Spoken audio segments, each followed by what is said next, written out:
नमस्कार दोस्तों, आप में से काफी सारे लोग पूरे सप्ताह अपने ऑफिस में काम करते हैं या अन्य दूसरे कामों में बिजी रहते हैं, जिसकी वजह से कई बड़ी डिफेंस संबंधी खबरें मिस हो जाती हैं। आपको अपडेट रखने की कोशिश में सप्ताह भर की सभी बड़ी खबरों की डिटेल्स जानेंगे इस वीडियो में। नमस्कार दोस्तों, मेरा नाम है अमित और मैं स्वागत करता हूं आपका अमित अपडेट्स चैनल पर। चलिए दोस्तों शुरू करते हैं।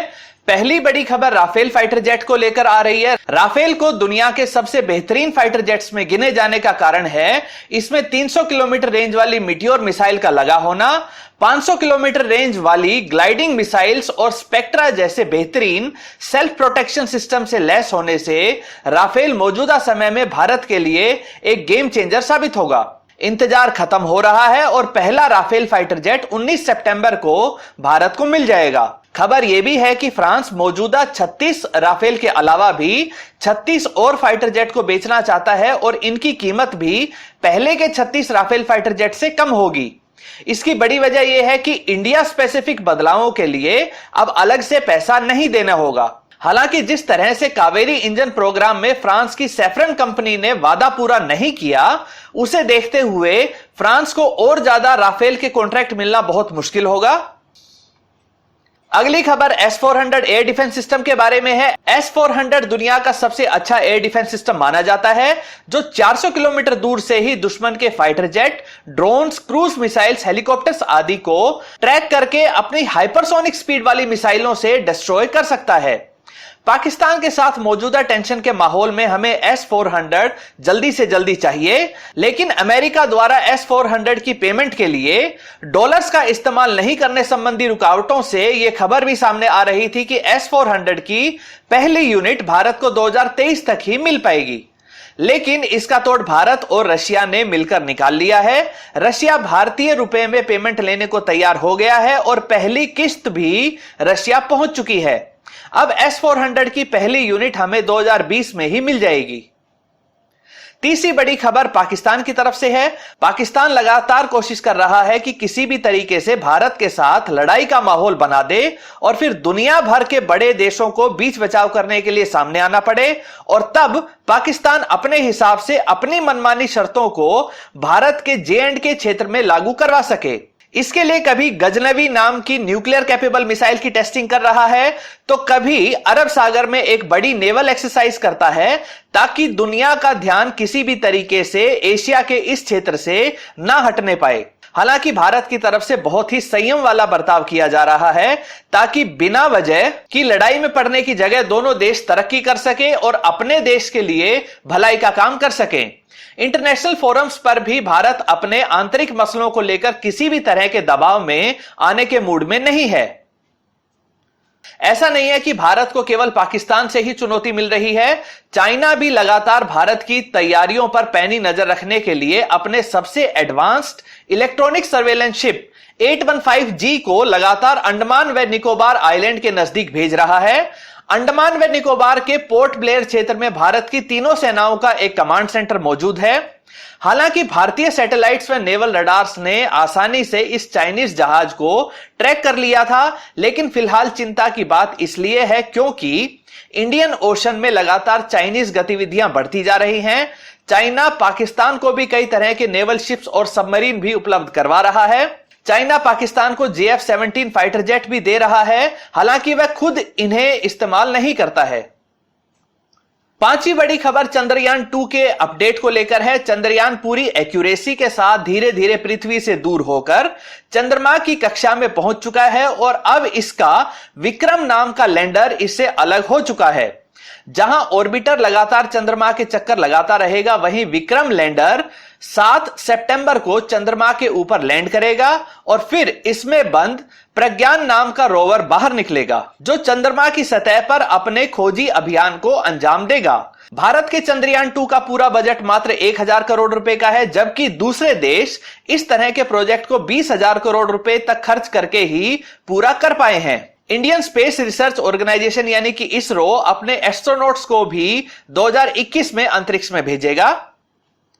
छठी बड़ी खबर की बात करें तो पिछले दिनों भारत के लिए एक चौंकाने वाली खबर आई जब यह पता चला कि S5 next generation ballistic missile submarine के स्केल्ड मॉडल की डिटेल्स लीक हो गई हैं। भारत अपनी मौजूदा अरिहंत क्लास की बैलिस्टिक मिसाइल ले जाने लायक सबमरीन से दोगुने आकार की लगभग 13,000 टन वजनी न्यूक्लियर इंजन से चलने वाली ऐसी सबमरीन को बनाने की तरफ अग्रसर है जो एक बार में ही 16 K6 मिसाइल्स को ले जा सकेगी।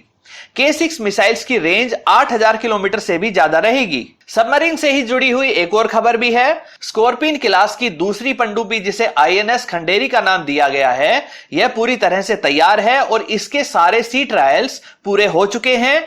इसे सितंबर के अंत तक भारतीय नेवी में कमीशन भी कर दिया जाएगा। भारत को कम से कम 25 सबमरीन चाहिए, लेकिन फिलहाल भारत के पास सिर्फ 15 ही पनडुब्बियां हैं। हालांकि इसके अलावा भी भारत के पास अरिहंत क्लास की न्यूक्लियर पावर्ड सबमरीन है और एक 12,000 टन वजनी रशियन अकुला क्लास की सबमरीन भी हमने लीज पे ली हुई है।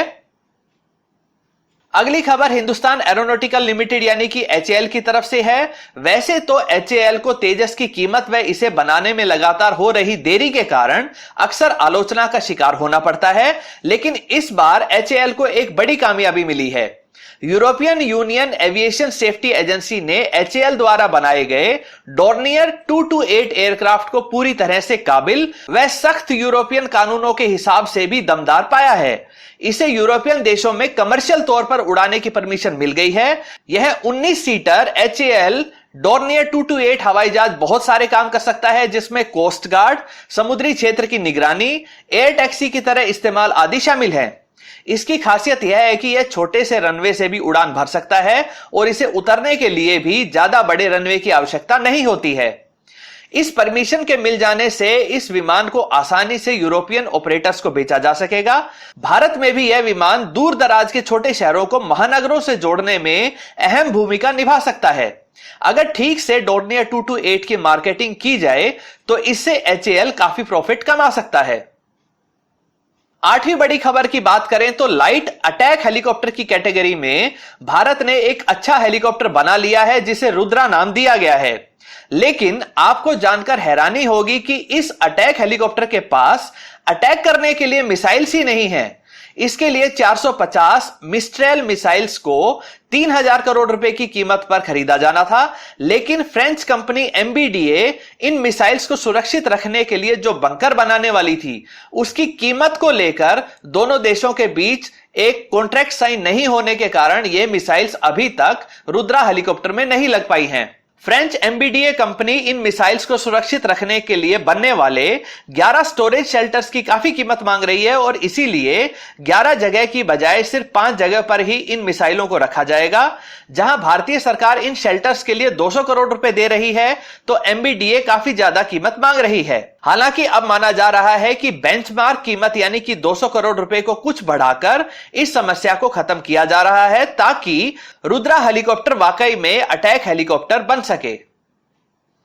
अटैक हेलीकॉप्टर की बात करें तो अमेरिकन अपाची हेलीकॉप्टर को भारत ने अपने फॉरवर्ड क्षेत्रों में तैनात कर दिया है ताकि पाकिस्तान की तरफ से किसी भी मिलिट्री मूवमेंट को तुरंत मुंहतोड़ जवाब दिया जा सके।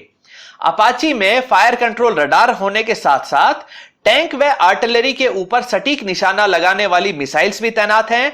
यह बहुत फुर्तीला और तेज स्पीड वाला हेलीकॉप्टर है और जरूरत पड़ने पर जमीन से मात्र 4 मीटर की ऊंचाई पर उड़ते रहकर लगातार निगरानी कर सकता है। वैसे हिंदुस्तान एरोनॉटिकल लिमिटेड द्वारा बनाए गए एक और लाइट कैटेगरी के यूटिलिटी हेलीकॉप्टर ने दुनिया के सबसे ऊंचे एयरफील्ड जिसे दौलत बेग ओल्डी के नाम से जाना जाता है और जहां तापमान -55 डिग्री सेल्सियस तक भी पहुंच जाता है, वहां इस हेलीकॉप्टर ने सफलता के साथ लैंडिंग और टेक ऑफ करके अपनी क्षमता को प्रदर्शित किया है।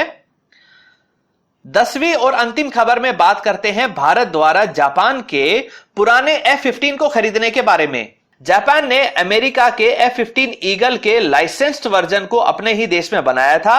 अब जापान काफी संख्या में F-35 स्टेल्थ फाइटर जेट भी खरीद रहा है और इसीलिए लगभग 100 पुराने F-15 ईगल फाइटर जेट को बेच रहा है। F-15 एक बहुत तेज गति वाला हैवीवेट कैटेगरी का फाइटर जेट है जिसके नाम दुनिया में सबसे ज्यादा लड़ाई जीतने का रिकॉर्ड है। अब तक बहुत सारी हवाई लड़ाइयों में F-15 दुनिया भर में 104 फाइटर जेट्स को गिरा चुका है और कभी भी एक भी F-15 दुश्मन के फाइटर जेट का निशाना नहीं बना है। भारत अपनी घटती हुई स्क्वाड्रन स्ट्रेंथ को देखते हुए इस पुराने लेकिन सस्ती कीमत पर मिल रहे F-15 को खरीद सकता है। इसके लिए हमारे डिफेंस मिनिस्टर श्री राजनाथ सिंह भी जापान गए हुए हैं और उन्होंने इन F-15 को नजदीक से परखा है और इनकी कीमत के ऊपर भी बात चल रही है। F-15 एक बार में ही 12 एयर टू एयर मिसाइल्स को ले जा सकता है और इसके अलावा भी यह कई तरह के दूसरी गाइडेड मिसाइल्स को भी ले जा सकता है। अमेरिका को सुपर पावर का तमगा दिलवाने में इस फाइटर जेट का एक अहम योगदान रहा है। दोस्तों, ये थी सप्ताह भर की सभी बड़ी डिफेंस की खबरें। उम्मीद करता हूं कि आप सभी को अपडेट रखने में यह वीडियो सहायक रहेगी। दोस्तों, अगर इस वीडियो से संबंधित आपका कोई सवाल या सुझाव हो तो कमेंट सेक्शन में जरूर बताएं। साथ ही यह भी बताएं कि आपको यह वीडियो कैसी लगी। अगर यह वीडियो आपको अच्छी लगती है तो इसे लाइक करिए, इसे दोस्तों के साथ शेयर करिए और चैनल को सब्सक्राइब करना ना भूलें। नमस्कार।